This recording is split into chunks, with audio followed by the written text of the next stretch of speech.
अंग्रेजी में while और able to का प्रयोग आज की इस वीडियो में सीखेंगे कि इंग्लिश स्पीकिंग में while और able to का प्रयोग कैसे कैसे किया जाता है। क्योंकि while एक शब्द है लेकिन इसका प्रयोग अलग अलग जगहों पर अलग अलग शब्दों के साथ मिलकर डिफरेंट मीनिंग आता है। इस वीडियो में सभी प्रयोग सीखेंगे। साथ ही साथ able to का भी प्रयोग कई सारे अलग अलग शब्दों के साथ मिलकर डिफरेंट मीनिंग लाता है और स्पोकन इंग्लिश में इसका भी प्रयोग काफी ज्यादा होता है। तो इस वीडियो में दोनों शब्दों का प्रयोग सीखेंगे with examples in English and Hindi. तो चलिए शुरू करते हैं। पहला है यहाँ पर कि कोई काम कर पाता हूँ, मतलब कि यहाँ पर एबल टू का प्रयोग होगा, वो भी इज एम आर के साथ। अब इज एम आर के साथ एबल टू आएगा, इसके बाद V1 आएगा, इसके बाद कोई भी ऑब्जेक्ट मीन्स कोई भी नाउन या प्रोनाउन आएगा। लेकिन जब कभी आप एबल टू का प्रयोग करते हैं इसका मीनिंग कुछ इस प्रकार से आता है कि कोई भी काम करने के योग्य है, वहां पर भी प्रयोग करते हैं। कोई भी काम करने में समर्थ है, वहां पर भी प्रयोग करते हैं। कोई भी काम करने में सक्षम है, वहां पर भी प्रयोग करते हैं। और कोई भी काम कर पाता है, वहां पर भी करते हैं। जैसे कि यहाँ पर लिखा हुआ है कोई भी काम कर पाता हूँ, पढ़ पाता हूँ, लिख पाता हूँ, दौड़ पाता हूँ, हंस पाता हूँ, इस तरीके से। यहाँ पर इसके चार मीनिंग इस तरीके से दिए गए हैं। अगर मैं बात करूं कि चारों क्या डिफरेंट हैं, तो नहीं, ये चारों एक ही हैं, बोलने के तरीके अलग हैं।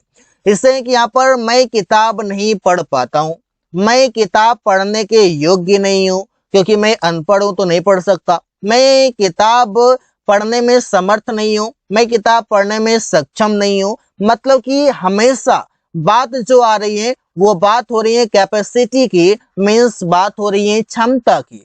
जब भी आप क्षमता दिखाने की बात करते हैं वहां पर आप एबल टू का प्रयोग कर सकते हैं। और साथ ही साथ एक मॉडल वर्ब भी है जो प्रयोग किया जाता है कैन, ये भी क्षमता दिखाने के लिए ही प्रयोग किया जाता है। तो आप एबल टू का भी प्रयोग कर सकते हैं, कैन का भी कर सकते हैं। लेकिन मीनिंग अगर इस तरीके से आ रहा है तो फिर वहां पर बेटर रहेगा कि आप एबल टू का प्रयोग करें। और कैन का एक पार्टिकुलर मीनिंग होता है और वो है कि भी कोई काम कर सकता है, ऐसा हिंदी में माना जाता है। लेकिन अंग्रेजी में अगर मैं बात करूं तो वहां पर कैपेसिटी ही दिखाया जाता है। तो एग्जांपल यहाँ पर देखिए, मैं किताब नहीं पढ़ पाता हूं, मतलब पढ़ने में सक्षम नहीं हूं, नेगेटिव सेंटेंस है। तो I am not able to read the book. अब नॉट का प्रयोग इज एम आर के बाद करेंगे, इज एम आर के बाद करेंगे। और नॉट पर मैंने वीडियो बना रखा है, अलग अलग तरीके से इसका प्रयोग किया जाता है अलग अलग शब्दों के साथ, तो इसका भी प्रयोग आप सीख सकते हैं। I am not able to read the book. Saurabh अंग्रेजी नहीं बोल पाता है, मतलब सौरभ अंग्रेजी बोलने के योग्य नहीं है। Saurabh is not able to speak English. Priya खाना नहीं पका पाती है, मीन्स आप बोल सकते हैं कि प्रिया खाना पकाने के योग्य नहीं है, सक्षम नहीं है, इस तरीके से आप बोल सकते हैं। तो Priya is not able to cook food. हम लोग ऑफिस में काम नहीं कर पाते, हम लोग ऑफिस में काम करने के सक्षम नहीं है, बिकॉज वी आर बोल सकते हैं कि नॉलेज हमको नहीं है, काम नहीं करना जानते हैं, इसलिए कर नहीं पाते। तो मतलब कैपेसिटी नहीं है, तो we are not able to work in the office. तो इससे आप प्रयोग करेंगे। अगला शब्द है यहाँ पर कि आप एबल टू का ही प्रयोग करते हैं लेकिन कुछ शब्दों के साथ मिलकर किया जाता है, और वो है शुड बी के साथ एबल टू, और मीनिंग है कि समर्थ होना चाहिए, इसे उसे जिम्मेदारी लेने में समर्थ होना चाहिए। He should be able to take responsibility. Ravi को कार चलाने में समर्थ होना चाहिए, तो Ravi should be able to drive a car. यहाँ पर एबल टू जैसे ही आएगा इसके बाद जो भी काम करने में समर्थ होना चाहिए तो वहां पर V1 से दिखाएंगे। इससे लेने में तो लेने के लिए टेक हो जाएगा, चलाने के लिए चलाना हो जाएगा ड्राइव, क्योंकि कार चलाने की बात हो तो ड्राइव की आप बात करेंगे। अब बात करने की बात है तो यहाँ पर टॉक लगाएंगे, चढ़ने की बात है तो यहाँ पर क्लाइंब लगाएंगे। इस तरीके से होगा। हम लोगों को अंग्रेजी में बात करने में समर्थ होना चाहिए, तो we should be able to talk in English. तुम्हें पेड़ पर चढ़ने में समर्थ होना चाहिए, तो you should be able to climb up the tree. तो इससे आप प्रयोग करके सेंटेंसेस बना सकते हैं। अगला यहाँ पर है कि वॉज या वर के साथ आप एबल टू का प्रयोग करते हैं, तो वहां पर भी मीनिंग इस प्रकार से है कि कोई भी काम कर पाता था या कोई काम करने में समर्थ था, इस तरीके से। तो रमेश अंग्रेजी नहीं बोल पाता था, Ramesh was not able to speak English. मैं कार नहीं चला पाता था, I was not able to drive a car. Priya खाना नहीं पका पाते थे, तो Priya was not able to cook food. Rohan पेड़ पर नहीं चढ़ पाता था, तो Rohan was not able to climb up the tree. तो इस तरीके से आप प्रयोग करते हैं। कोई भी काम करने में आप समर्थ नहीं होते हैं, सक्षम नहीं होते हैं, वहां पर आप एबल टू का प्रयोग करेंगे वॉज या वर के साथ। मीनिंग आपका समर्थ, सक्षम, योग्य भी आ सकता है और पाता था भी आ सकता है, मतलब एक ही है। तो नेगेटिव सेंटेंस है तो वॉज या वर के साथ नॉट एबल टू से पहले लगाएंगे। देख सका है, कर सका है या कर पाया है, ऐसा कुछ मीनिंग आता है, वो भी हैव बीन के साथ एबल टू का प्रयोग करने पर। जैसे उसने कभी रमेश को नहीं देख सका है, तो यहाँ पर एक शब्द है हमारे पास कभी, और कभी के लिए अंग्रेजी होता है एवर। एवर का प्रयोग करते हैं। और एक है कभी नहीं, दूसरा शब्द है कभी नहीं, और जब कभी नहीं सेंटेंस में आता है इसके लिए एक वर्ड है नेवर। ये दोनों शब्द का प्रयोग आप कर सकते हैं, जो कि आप सेंटेंस में भी देखेंगे। उसने कभी रमेश को नहीं देख सका है, he has not ever been able to see Ramesh. और मैं बता दूं कि जब भी आप ever been यहाँ पर have been लगाएंगे, यहाँ पर देखिए been से पहले और have के बाद आप यहाँ पर ever का प्रयोग करते हैं, और नॉट लगाएंगे तो यहाँ पर आप देखिए have been के बीच में आप नॉट लगाते हैं। इसी तरीके से have not ever been हो जाएगा, नहीं तो फिर हैव नॉट बीन आएगा या फिर हैव बीन आएगा। पॉजिटिव रहेगा तो हैव बीन, नेगेटिव रहेगा तो हैव नॉट बीन, और जब कभी के लिए आप एवर लगाते हैं तो हैव नॉट एवर बीन आएगा। रवि ने कभी प्रिया को नहीं समझ सका है, तो Ravi has not ever been able to understand Priya. हमने कभी उससे बात नहीं कर पाया है, we have not ever been able to talk to him. Him means उससे। कौशल कभी पत्र नहीं लिख सका है, कौशल हैज नॉट या फिर has never been able to write a letter. तो इससे आप प्रयोग कर सकते हैं। नॉट एवर के जगह पर आप नेवर लिख सकते हैं, कोई दिक्कत नहीं है। अगला शब्द यहाँ पर कि आप हैड बीन के साथ एबल टू लगाते हैं और वो बताता है कि कोई काम कर पाता था। इस तरह से मैं कभी अंग्रेजी नहीं बोल पाता था, तो I had never been able to speak English. यहाँ पर हैड बीन के बीच में आप नेवर का प्रयोग करेंगे या फिर नॉट एवर का प्रयोग करेंगे। वो कभी किताब तक नहीं पढ़ पाती थी, तो नहीं पढ़ पाती थी लड़की हैं तो आप सी लगा देंगे। सी हैड नॉट या she had never been able to read the book, तो नॉट एवर या नेवर। प्रिया कभी सुमन का विरोध नहीं कर पाती थी, Priya had not ever been able to oppose Suman. Suman का नहीं कर पाती थी। अपोज मीन्स हो गया विरोध, विरोध करना, और सुमन मीन्स यहाँ पर सुमन का है तो अपोज विरोध, अपोज सुमन, अपोज जिसका भी आप चाहें तो अपोज हिम, अपोज हर। तुम कभी पेड़ पर नहीं चढ़ पाते थे, you had not ever been able to climb up. अब पेड़ है तो पेड़ के लिए अंग्रेजी होता है ट्री, यहाँ पर आप ट्री लिख देंगे तो क्लाइंब अप द ट्री। ऐसा प्रयोग करके सेंटेंसेस बना सकते हैं।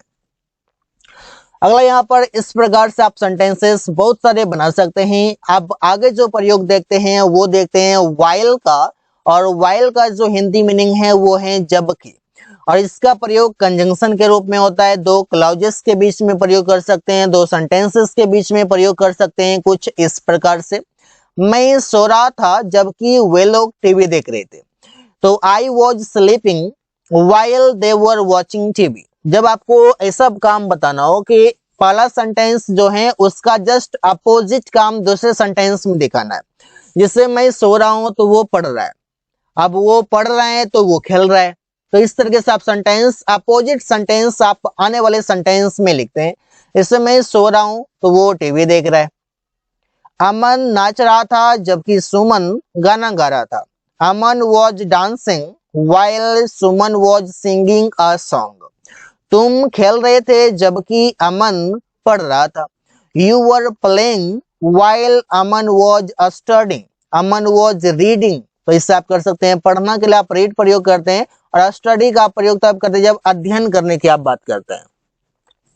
while का अगला यूज है, इसका मतलब है कोई काम करते करते। दैट मीन्स कि आप दो काम एक समय में करते हैं।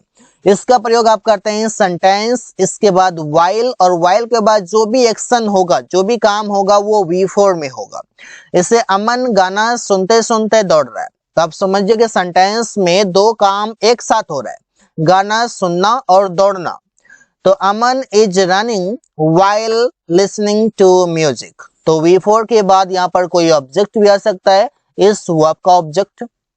प्रिया खाना खाते खाते उससे बात कर रही है, Priya is talking to him while eating food.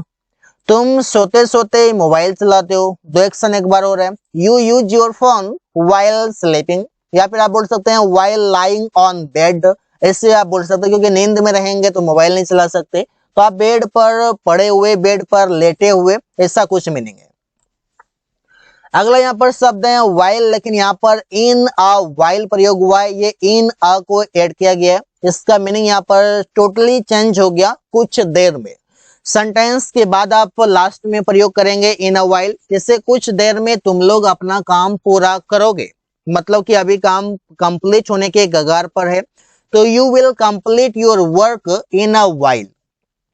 कुछ देर में वो चाय बनाएगी, तो she will, अब यहाँ पर चाय बनाएगी तो चाय बनाने के लिए आप क्या बोलेंगे, she will make tea। make tea या make a tea भी बोल सकते हैं, या prepare tea भी बोल सकते हैं, दोनों प्रयोग होता है स्पोकन इंग्लिश में भी और रिटन में भी। तो she will make a tea in a while। कुछ देर में रवि घर पहुंच जाएगा, इससे आप बात करते हैं ना, तो वहां पर आप बोलेंगे Ravi will reach the house in a while। तो ऐसे आप सेंटेंस बना सकते हैं। I hope you are getting this point. अगला शब्द है आफ्टर अ while, और इसका मीनिंग है कुछ पल बाद या कुछ देर बाद। इसका भी सेंटेंस के लास्ट में प्रयोग करते हैं, कुछ पल बाद वो घर जाएगा, he will go to house after a while। कुछ देर बाद मैं खाना खाऊंगा, मुझे अभी भूख नहीं है, कुछ देर बाद खाऊंगा, तो I will eat food after a while। कुछ देर बाद सुमन उससे मिला, तो सुमन मेट हिम, सुमन उससे मिला तो सुमन मेट हिम। कुछ देर बाद, इसका अंग्रेजी हो जाएगा आफ्टर अ while। या फिर आप ऐसे भी प्रयोग करते हैं आफ्टर सम टाइम, ऐसे भी आप प्रयोग करते हैं। आफ्टर जो भी आप समय लगाना चाहते हैं, आफ्टर 30 मिनट्स 15 मिनट्स, ऐसे भी आप बोल सकते हैं, लेकिन एग्जैक्ट टाइम हो तब, नहीं तो कुछ देर के लिए, तो आप वहां पर आफ्टर अ while प्रयोग करेंगे, कुछ देर बाद। अगला यहाँ पर शब्द हमारे पास while वर्सेस meanwhile, और दोनों का मीनिंग यहाँ पर इसी प्रकार से है, उसी दौरान। यहाँ पर देखिए कैसे प्रयोग होता है, एक का तो मतलब है उसी दौरान, दूसरे का मतलब है कोई काम करते करते। मेरा दोस्त पढ़ाई कर रहा था, उसी दौरान मैं सो रहा था। My friend was studying meanwhile I was sleeping. मैं गाना सुनते सुनते टहल रहा था, I was walking while listening to music. तो कोई काम करते करते तो आप वाइल लगा देंगे, और कोई काम करने के दौरान या उसी दौरान, कोई काम आप बोलते हैं ना कि ये काम करने के दौरान, मैं ये काम कर रहा था उसी दौरान ये हो गया, तो वहां पर आप मीन वाइल का प्रयोग कर सकते हैं। अगला यहाँ पर शब्द है फॉर अ वाइल, और इसका मीनिंग है कुछ देर के लिए या कुछ पल के लिए।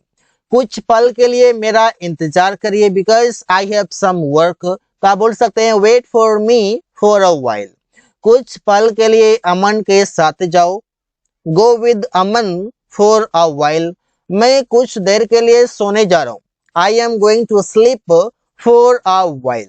तो इसे आप सेंटेंस में बना सकते हैं, सेंटेंस में प्रयोग कर सकते हैं। The more you practice the better you become, because you know practice makes a man perfect. Sentence के कॉन्सेप्ट सीख गए हैं, तो अब प्रैक्टिस की आवश्यकता है, प्रैक्टिस जितना करेंगे उतना बेहतर है आपके लिए। अब यहाँ पर है मीनवाइल और इन द मीनवाइल, दोनों का मतलब यहाँ पर वही है, उसी दौरान। जैसे कि सुमन काम कर रहा था, उसी दौरान उसे बुखार हो गया, मतलब अचानक से हो गया, उसे फीवर आ गया। तो Suman was working in the meanwhile he got fever या ही गोट अ फीवर, दोनों प्रयोग किया जाता है। मैं ऑफिस के लिए निकला, उसी दौरान बारिश होने लगी। I left for office in the meanwhile the rain started. तो इससे आप सेंटेंस कई सारे बना सकते हैं। I hope you got all these points, because you know कि वो बहुत ही इजी कॉन्सेप्ट था और इसका प्रयोग ज्यादातर किया जाता है। तो so guys, thanks for watching, that's all for today.